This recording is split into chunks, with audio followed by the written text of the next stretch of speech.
What's up, man? Happy New Year. It is Tuesday. Yeah, I'm pretty sure it's Tuesday. We had Monday Night Football last night. Lions rolled over the Niners. Jack's with me. Alabama, Michigan just started. I don't know exactly what Alabama's doing, but it doesn't seem to be much of anything here. Michigan's up 13-0. Um, Man, what's going on, man? How you doing?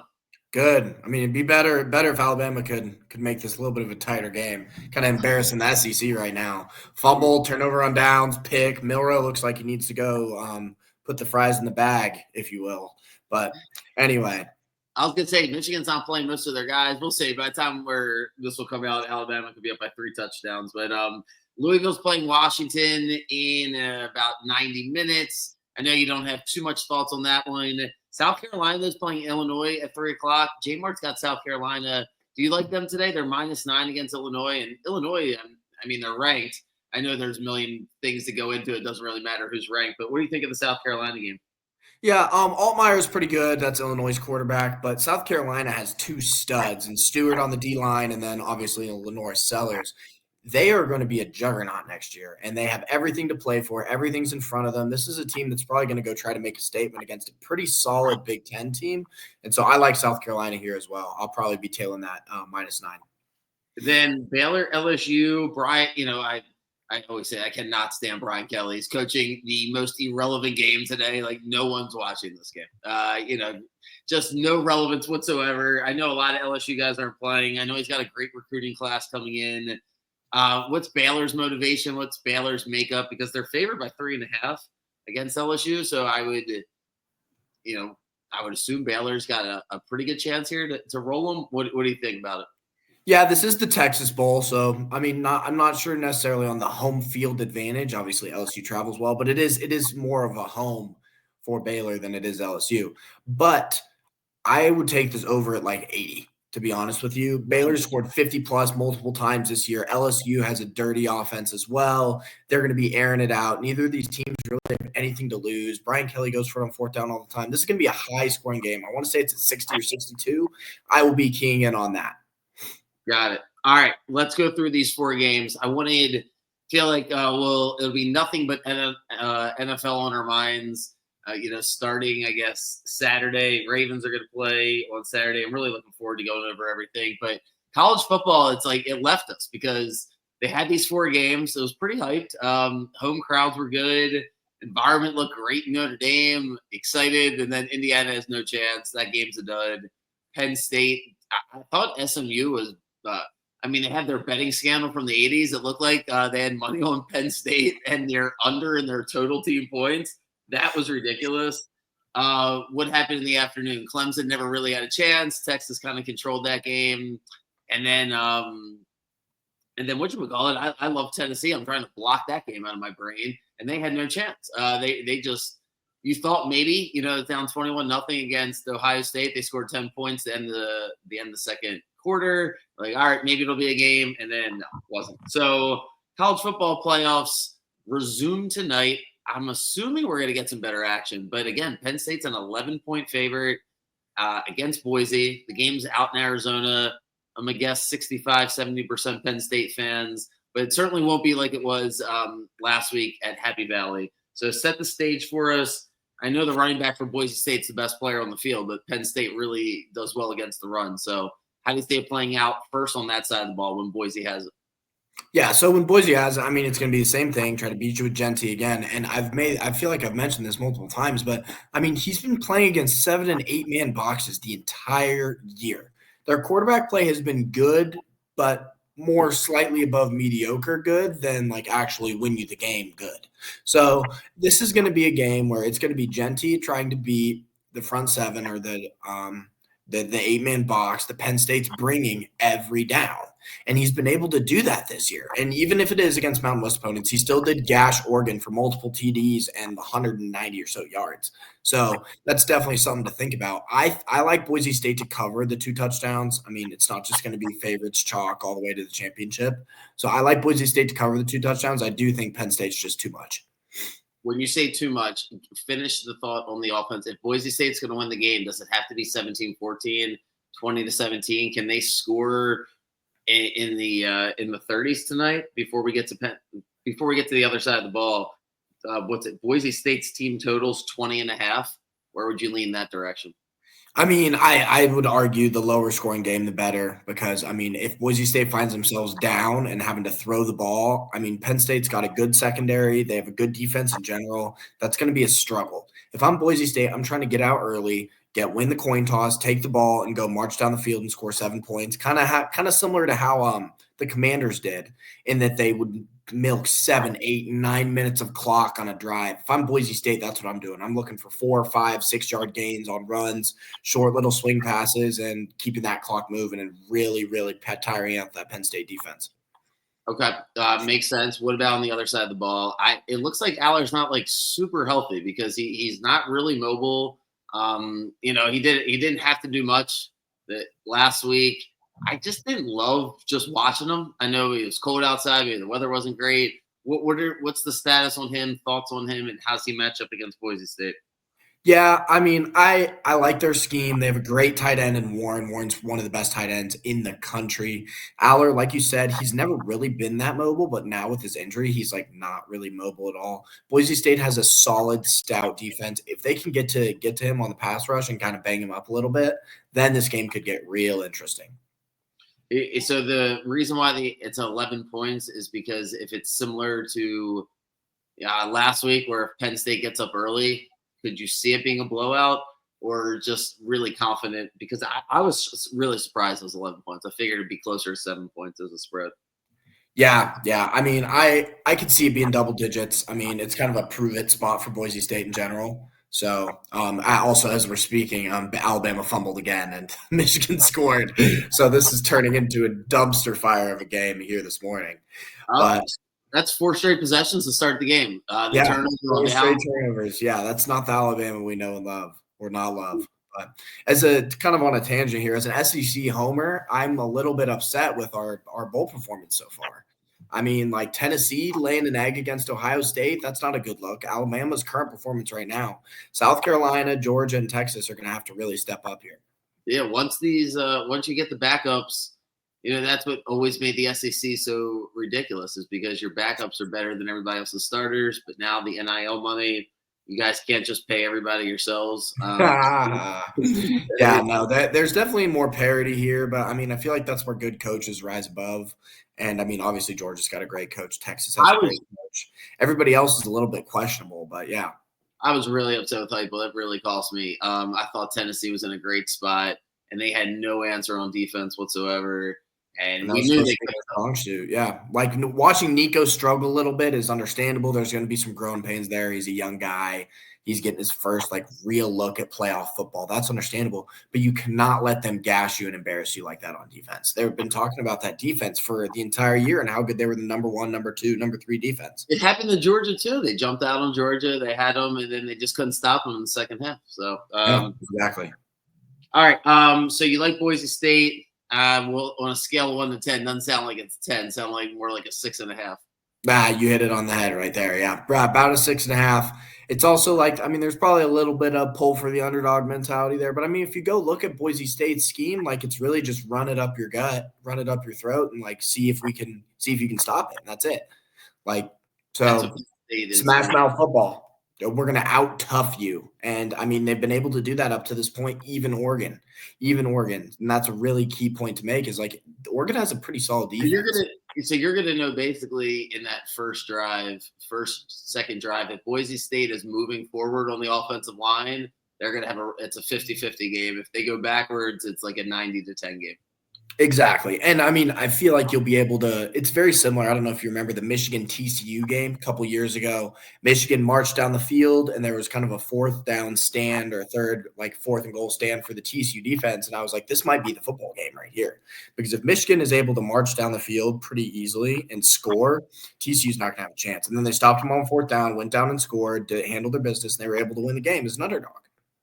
I thought Indiana, we'll get to the Georgia game in a second, but one thing I thought stood out is Indiana's defensive line, despite getting blown out, actually played really well. It was like Notre Dame had the one run early, and we'll get to that in a second, but I'm curious how you think Georgia's going to do. But let's do Texas, Arizona State for tomorrow first. Can you make the argument that Arizona State wins this game? They're getting 14 points, or Oh, went down. It's looking at 12.5. How do you see Arizona State matching up with Texas? Kind of I'd say a 6.5 out of 10, like Arizona State here a little bit. I think Texas is a little bit of a kind of a fraudulent team, and I feel like I've said that for a while. I mean, their wins are against Clemson, who Georgia beat by 30, Texas A&M, who hasn't really stepped up in a big game in a decade, and then they lost to Georgia twice, which is realistically the only good team that they've played. So, like them being 2 touchdown or almost 2 touchdown favorites against a solid Arizona State team that can run the ball, has a competent quarterback, and has a coach that is, for the lack of a better word, a psychopath and might run some crazy trick plays that might work out. I kind of like Arizona State here. I think they Why kind of did bring Texas? this wild card mentality to the game that I don't think Texas has seen. Why did Texas dominate Clemson? What can Arizona State do on defense that Clemson couldn't do? Yeah, I mean, that's a good point. I think Ewers and I mean the scheme that Sark had drawn up was really, really good. And so, I mean, it's more going to be an Arizona State trying to keep up with Texas, I would say. I don't think Okay. they have the talent or the skill on defense to realistically stop them, but they need to execute on third and longs. If Texas gets behind the sticks, you need to force punts. So a little different than Boise State tonight, where Arizona State could win the game 38-35. Yeah, exactly. And Sam Levitt throws for 5 touchdowns, and Scadaboo runs for a buck 90 and 3. Like that's something that I wouldn't be surprised to see. I mean, Texas has a pretty solid defense. Their front seven, they lost a couple guys to the draft last year. Still rebuilding there. I mean, Georgia's gashed them both games. Trevor Etienne, I think, has 5 touchdowns against Texas this year. So, like, if the script is there for Arizona State. Arizona State scores early. They move the ball offensive. I mean, really, you say that. That I think when you're watching football, most people that watch enough football, you can tell quarterback play, but it's the offensive line plays the next thing that always dictates who's got the advantage, and especially with a team that wants to run the football. Arizona State really wants to run the football. Boise State has to run the football. They don't have any other options. The Scattleboro guy is an interesting cat. So that's the 1:00 game tomorrow. And Ohio State, Oregon, like, you're going to have to explain this to me because Oregon's the underdog. I know Ohio State looked good last week, but they're 2.5-point favorites. Most people I've listened to, experts, mainstream media, if you will, really like Ohio State when it comes to just more talent on the field. It's hard to beat a team twice. A lot of things that, can you poke a hole in that? Because Ohio State did roll Tennessee. What are your thoughts on this one?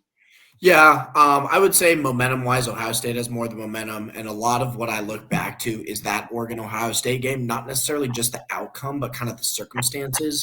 I mean, Will Howard slides down 8 yards earlier. Ohio State has a 50-some yard field goal to try to win the game, which isn't a gimme. Like, it's not an auto make, especially in Autzen Stadium.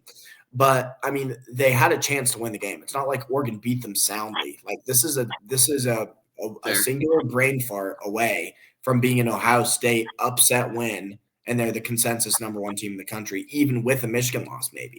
So I go back and forth. Oregon's win was in Oregon, which realistically gives Ohio State some credit there. And Ohio State is playing at a high, high level. So I like the Buckeyes too.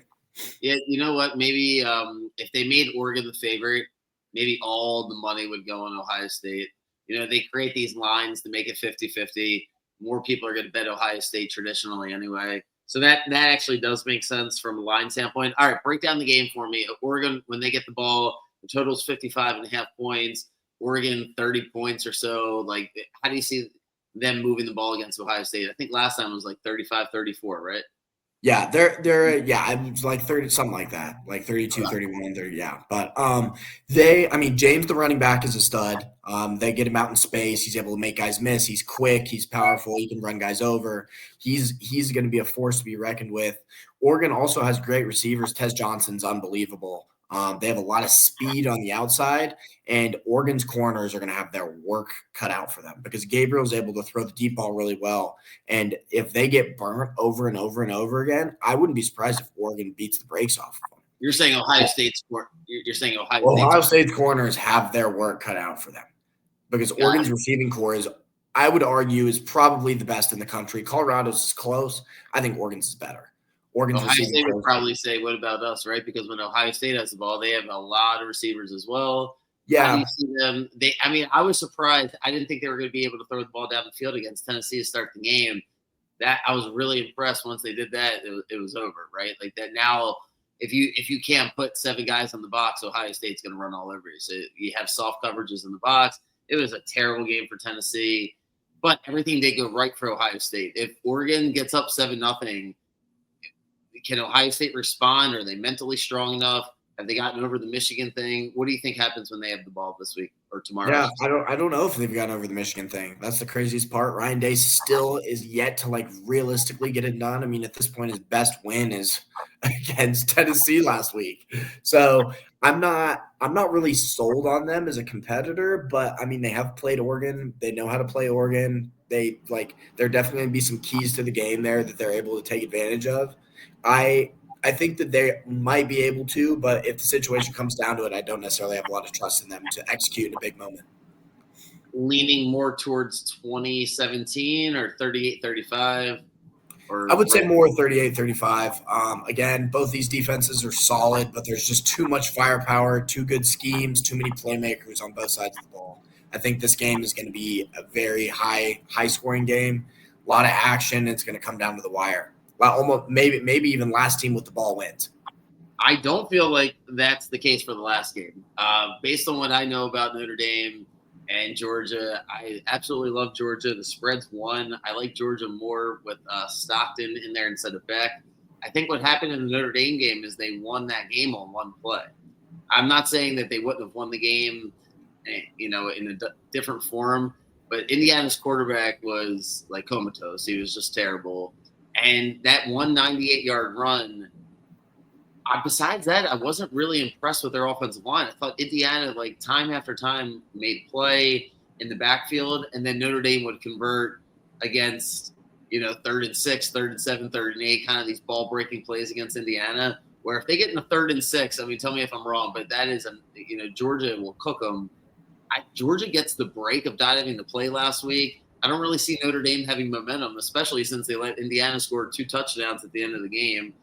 I figured you're biased towards Georgia, but it's only 1-point spread. Are you with me here? Is it a blowout? Because I don't see a pathway for Notre Dame. Yeah, I mean, again, this is kind of a proven spread for Gunnar Stockton. I would say if you had Beck and Beck played the second half the way Stockton did, it's Georgia -4.5. I would say. The matchup I'm looking most forward to is actually the Notre Dame O-line versus the Georgia pass rush. Because if you remember the 2 big wins against Texas, Georgia's pass rush was demolishing Arch and Quinn Ewers. I mean, they could not operate at all. And so Notre Dame has I would argue, is a significantly better offensive line than Texas does. And so it's going to be a matter of if Georgia can get home, this game can get ugly. Really. What about running? It'd be a 28-3, 28-10 game if Georgia's pass rush gets home. What about running the football? Do you think Notre Dame will be able to? Because I know the numbers look good against Indiana, but my point is I didn't see the dominance up front from the offensive line. Yeah, same thing. I think it's going to be a Riley Leonard game. Can Riley Leonard beat us? I mean, in the games that we've struggled were against Milroe, who's mobile, and against Hayes King, who's mobile. If Riley Leonard's able to create outside the pocket, we might have a little bit of trouble. That's probably the biggest worry I have is him in space, creating outside the pocket with his legs, making throws on the run. What's Georgia's offense going to look like? Kirby going to try to win this game 10-0? Like, is he just going to take the ball out of Stockton's hands, or are they going to let him throw it? It'll be the same offense with Beck. Almost to a T, a couple more RPOs, a couple more QB draws, kind of how you saw in the second half of that SEC championship game. But otherwise, it's going to be the same offense. They're not going to they're not going to take the ball to Stockton's hands and try to win it with ETN and Branson Robinson and all the running back room. It's going to be a full-on, same offense with, some new plays mixed in just because Stockton's running ability. What did you make of Notre Dame's defense? It really felt like Indiana's quarterback / play caller, I don't know if it was the head coach, offensive coordinator, they bet the under on their team total in the first half. Why are they ran the ball in 3rd and 7s. I know Notre Dame was backed up, but it was such a bad performance that I don't know how to look at Notre Dame's defense. Is Notre Dame's defense that good? Because I'm just yelling at Indiana, what? Can we throw the ball? Can the quarterback, anyway, Yeah. what are your thoughts on that? I'm not a huge fan of Notre Dame in general. I mean, especially this year, I think they're extremely overrated. I mean, the fact you're able to get beaten by a middle of the pack MAC team outright is insane. So the floor is there for them. That's for sure. I mean, this game could be an absolute blowout, or it could be just a slugfest, 17-7, 20-13 style game. I really do like the under in this game. I'm not sure what the line is exactly, but I do really like the under here. The under would be, I thought myself, it's 45.5. I'm always in favor of doing under on the team total on a specific team, if the way you're talking, just because I don't need my defense to be so good that they accidentally scored 14 points and then the game went over with the other team's team total. Sometimes that can bite you in the ass. It did with the Jaguars. I somehow lost a bet this year when the Jags won the game outright because I had their over team total and they scored 10 points in a win. Put that on the list of things that I wish I could take back for 2024. But all right, man, I appreciate you doing this. I'll see you next year. Not to be corny, I know that's the old people joke and the little kid joke, but here I am. So those are all the games. I know there's a handful of other games tomorrow. If you have any bets, you'll send them over. Tonight, Boise State, Penn State. And then the other 3 games are tomorrow afternoon. And then, I'll be here tomorrow. I should do a pod in the morning. And then what else? We got then it's the sprint to the NFL. And then we'll be down to the Final Four here in the college playoff. So appreciate you. Hope everybody has a safe night. Happy New Year. All those great things. And thanks for doing this, Jack. I'll see you soon.